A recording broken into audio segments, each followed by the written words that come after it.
Salut les entrepreneurs, c'est Aurélien. Dans cette vidéo, je voudrais vous montrer un petit peu mon nouveau matos. Alors, en fait, moi, j'ai tourné mes vidéos YouTube pendant très longtemps avec cette caméra ici. Donc, vous voyez, c'est une Panasonic Lumix GH3. Donc, c'est une petite caméra.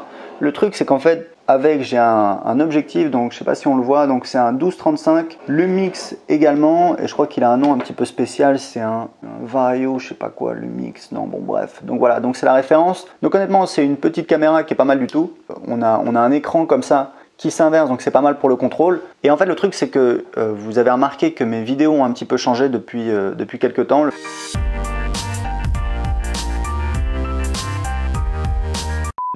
Le truc c'est qu'il y a un an, donc c'est une caméra que j'avais depuis longtemps, hein, donc c'est un petit peu la honte, mais voilà, c'est comme ça.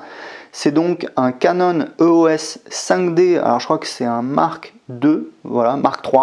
Donc il y a le Mark IV qui est sorti il n'y a pas très longtemps. En fait c'est un très gros boîtier Canon, enfin c'est un beau boîtier Canon, c'est vraiment pour faire de la super photo, donc c'est un petit peu un monstre. Et en fait pendant longtemps je ne savais pas l'utiliser, j'utilisais le Panasonic que je trouvais qui était plus simple à régler, donc j'ai pris un petit peu les bases de la photo, mais même j'arrivais pas trop à faire quelque chose de correct.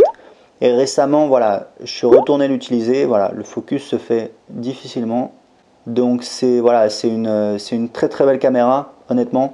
Et avec, j'ai donc un objectif, donc c'est un 50 mm avec ouverture en 1.2, l'objectif le plus cher avec la meilleure ouverture, mais voilà, je voulais me faire plaisir également. Donc en fait j'utilise depuis quelques vidéos, honnêtement c'est un rendu qui est beaucoup plus beau. Et en fait le truc c'est que je faisais cette vidéo également pour ceux qui connaissent, donc j'ai aussi un autre objectif, alors qui est pas forcément, donc c'est un 24-105 mm. Et le truc c'est que pour les vidéos sur YouTube, c'est important en fait d'avoir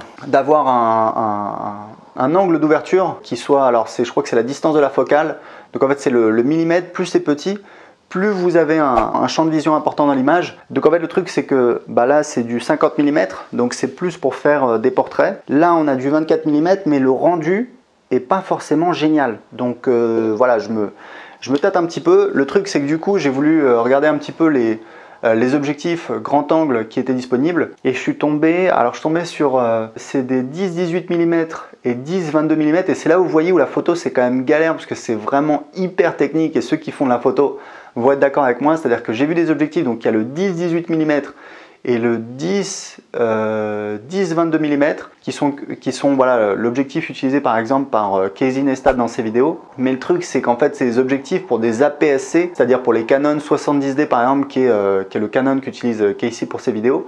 Le truc c'est que moi c'est du full frame, c'est du 24x36, et du coup ça marche pas en fait pour mon objectif, pour mon boîtier, pour le 5D.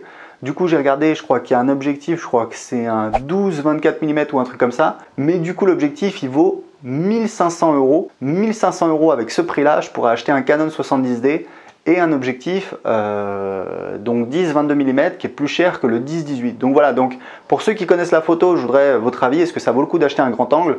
Honnêtement, le petit souci c'est que avec mon 50 mm j'ai vraiment un rendu visuel qui est top, c'est-à-dire ça fait pro, mais le problème c'est que c'est un petit peu limité parce que 50 mm c'est plus pour faire du portrait, et du coup ça manque un petit peu la vision de derrière. Donc voilà, je voulais vous donner un petit peu mon matos photo pour que vous soyez au courant, pour ceux que ça intéresse. Et pour ceux qui s'y connaissent un petit peu, qu'est-ce que vous pensez que je devrais acheter comme objectif? Alors les objectifs honnêtement c'est toujours une grosse question quand on fait de la photo, mais je me dis que voilà, un grand angle ça me permettrait de faire plus de choses. Donc voilà, si vous avez la réponse à cette question, si vous avez un avis là-dessus, quel grand angle acheter pour un boîtier 5D, ou alors est-ce que ça vaut le coup plutôt d'acheter un 70D avec un objectif par exemple 10-22 mm?